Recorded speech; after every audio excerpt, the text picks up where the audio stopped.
السلام علیکم، امید ہے آپ سب خیریت سے ہوں گے۔ ایک تازہ کلام پیش کر رہا ہوں، تقریباً ایک ہفتہ پہلے کی تحریر۔ پہلے غزل پیش کروں گا، اس کے بعد اشعار کا مفہوم، در پردہ سوچ اور پس منظر پہ بات کروں گا۔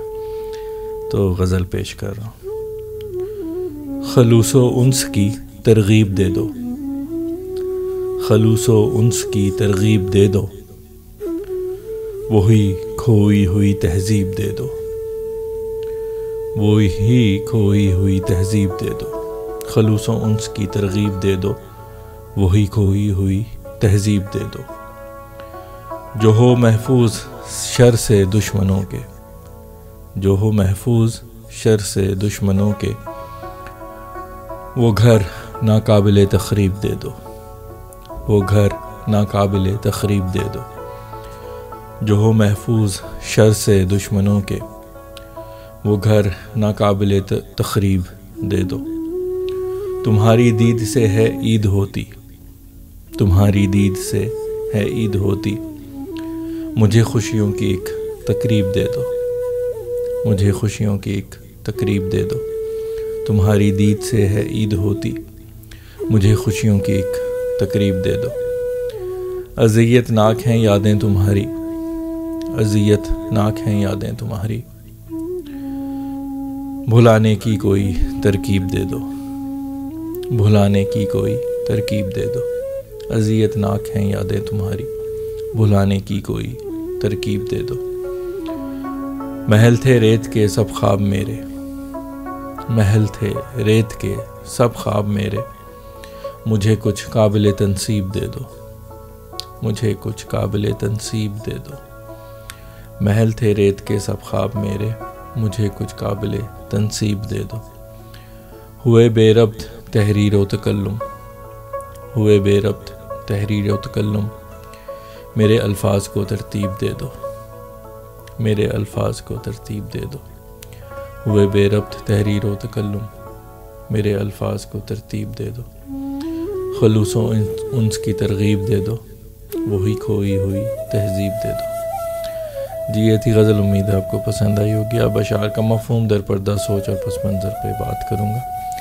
جو پہلا شعر ہے غزل کا مطلع جو ہے وہ ایک پرانی تہذیب سے متعلق ہے، جو ہماری پرانی تہذیب ہوتی تھی، جس میں خلوص، محبت، انس کی بہت قدر ہوتی تھی، اور ہر کوئی ایک دوسرے کو ترغیب دیتا تھا، خلوص کی، انس کی، محبت کی۔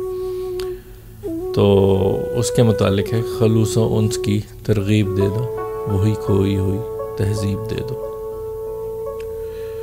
اگلا شعر جو ہے وہ ایک دعائیہ شعر ہے، کہ جس میں یہ اللہ سے دعا ہے کہ ایک ایسا گھر، ایک ایسا ملک، ایک ایسا وطن عطا کرے جو کہ دشمنوں کے شر سے محفوظ ہو، ناقابل تخریب ہو، جس میں تخریب کاری نہ ہو۔ تو شعر اس طرح ہے کہ جو ہو محفوظ شر سے دشمنوں کے، جو ہو محفوظ شر سے دشمنوں کے، وہ گھر ناقابل تخریب دے دو، وہ گھر ناقابل تخریب دے دو۔ جو ہو محفوظ شر سے دشمنوں کے، وہ گھر ناقابل تخریب دے دو۔ اگلا شعر جو ہے وہ محبوب کی دید سے متعلق ہے، کہ محبوب کی دید سے ہی عید ہوتی ہے۔ تو جب محبوب قریب نہیں ہوتا تو کوئی بھی خوشیوں کی تقریب نہیں ہوتی، اور جو خوشیوں کی تقریب کا سب سے اونچا درجہ ہے، عید کا دن، وہ تبھی ہوتا ہے جب محبوب کی دید ہو جائے۔ تو یا تو ایکسٹریم خوشی ہوتی ہے دید پہ، اور دید نہ ملنے پہ جو ہے وہ بالکل بھی کسی قسم کی خوشی نہیں ہوتی۔ تو شعر اس طرح ہے کہ تمہاری دید سے ہے عید ہوتی، تمہاری دید سے ہے عید ہوتی، مجھے خوشیوں کی ایک تقریب دے دو، مجھے خوشیوں کی ایک تقریب دے دو۔ اگلا شعر جو ہے وہ یادوں سے متعلق ہے، کہ یادیں بہت اذیت ناک ہیں، تو بھولنے کی کوئی ترکیب مجھے دے دو۔ تو شعر اس طرح ہے، اذیت ناک ہیں یادیں تمہاری، اذیت ناک ہیں یادیں تمہاری، بھلانے کی کوئی ترکیب دے دو، بھلانے کی کوئی ترکیب دے دو۔ اگلا شعر جو ہے وہ ایک ریت سے بنی دیواریں یا محل جو ہوتے ہیں، جو کہ بہت جلدی بکھر جاتے ہیں، ٹوٹ جاتے ہیں، اس سے متعلق ہے کہ اس میں یہی بتایا گیا کہ میرے جتنے بھی خواب تھے وہ ریت کے محل تھے، ریت کی دیواریں تھیں، تو گر گئے، بالکل تباہ ہو گئے. تو قابل تنصیب ایک ایسی چیز جو کہ جس پہ تعمیر کیا جس کو تعمیر کیا جا سکے، جو ایک مضبوط چیز ہو. تو اس میں محبوب سے یہی گزارش ہے کہ مجھے کوئی ایسا خواب دو جو کہ پائیدار ہو، جو پھوٹ نہ جائے میرے باقی خوابوں کی طرح. تو محل تھے ریت کے سب خواب میرے، محل تھے ریت کے. السلام علیکم، امید ہے آپ سب خیریت سے ہوں گے. ایک تازہ کلام پیش کر رہا ہوں، تقریباً ایک ہفتہ پہلے کی تحریر. پہلے غزل پیش کروں گا، اس کے بعد اشعار کا مفہوم، در پردہ سوچ اور پس منظر پہ بات کروں گا. تو غزل پیش کر رہا ہوں.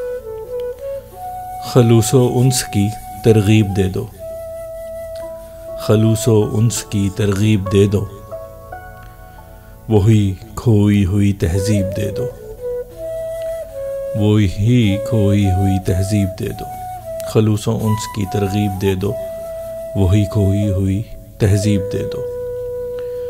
جو ہو محفوظ شر سے دشمنوں کے، جو ہو محفوظ شر سے دشمنوں کے، وہ گھر ناقابل تخریب دے دو، وہ گھر ناقابل تخریب دے دو. جو ہو محفوظ شر سے دشمنوں کے، وہ گھر ناقابل تخریب دے دو. تمہاری دید سے ہے عید ہوتی، تمہاری دید سے ہے عید ہوتی، مجھے خوشیوں